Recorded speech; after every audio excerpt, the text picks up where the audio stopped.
बहुत समय पहले पर्वतों और जंगलों से घिरे सरनापुर नाम के एक छोटे से गांव में धरा नाम की एक गरीब विधवा अपने बेटे अर्जुन के साथ रहती थी। उनका घर मिट्टी का था, छत फूस की और हालात इतने कमजोर कि कई बार चूल्हा बिना जले ही रात गुजर जाती थी। धरा गांव के अमीर घरों में झाड़ू पोछा और बर्तन मांजने का काम करती थी। वही उसकी रोजी रोटी थी।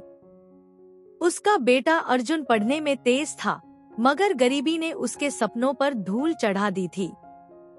अर्जुन बेटा, पास की मोहन सेठ की दुकान से थोड़ा आटा और दाल ले आ। कह देना कि पैसे अगले महीने दे देंगे। ठीक है माँ, अभी जाता हूँ। अर्जुन सिर झुकाए दुकान की ओर चल पड़ा।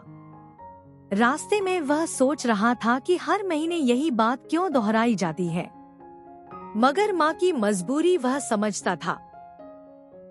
दुकान पर पहुंचकर अर्जुन ने धीमी आवाज में बात रखी। मोहन सेठ, माँ ने राशन मंगवाया है। उन्होंने कहा है कि पैसे अगले महीने दे देंगे। हर महीने यही सुनता हूँ। उधार उधार करके मेरी दुकान चल रही है क्या? पहले का हिसाब चुकाया नहीं और फिर चले आए।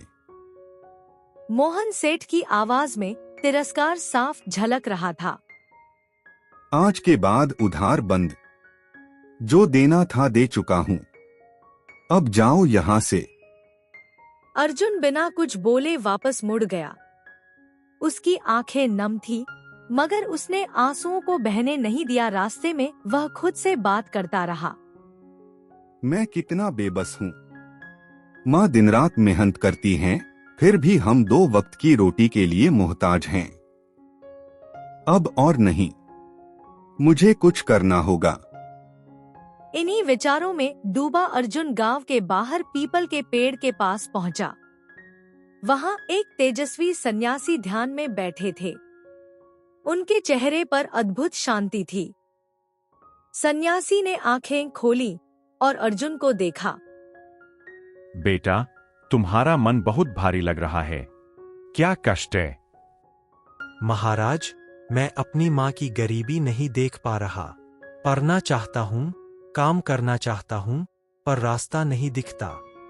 सन्यासी मुस्कुराए। क्या तुम मेहनत और ईमानदारी से पीछे हटोगे? नहीं महाराज, चाहे जो हो जाए। सन्यासी ने अर्जुन को एक कपड़े की छोटी पोटली दी। इसमें बीज है।